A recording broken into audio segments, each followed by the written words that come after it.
Kaj si ti bili kad na Lukšiću? Na moru. Kak je Pek rekao, a cura ni mora vidla. Što bi ja nisam htjela. A sad.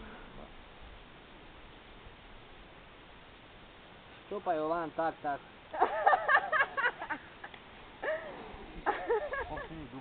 Čekaj, one tu zapiknu dok te jebo ščapkaju dole, ne? Pa to nema niti metra onda. Gle kakav iščap. To, Jožin plovak. Nema šanse da ga nađe.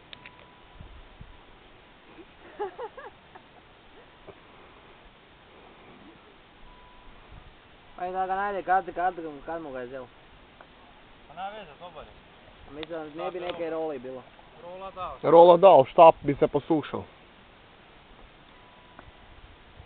Daj nam mahni. A vidiš sad nemaš dvije čiste baš.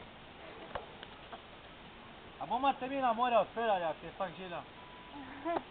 I sad ću ja tebe staviti na face. Pa ti mene uvijek.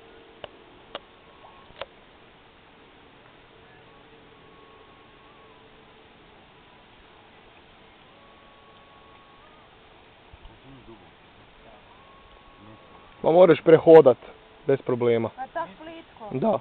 Ma daj. Zato trebamo mi pa kada svi lovili. Evo kad bi se našla što ti malo bi moći. Sad kad tu opade.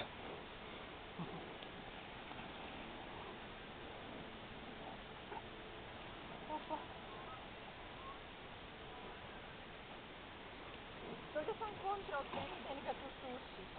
Tak ti trebate zapiknut dole, čap, takav. I staviti onaj crep jedan na dno. I na crep trpat kuruzu i sve živo. Onda samo udice spustiti u crep.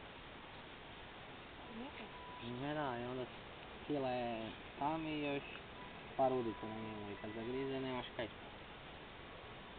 Ziher imaš grize. Koji lupin.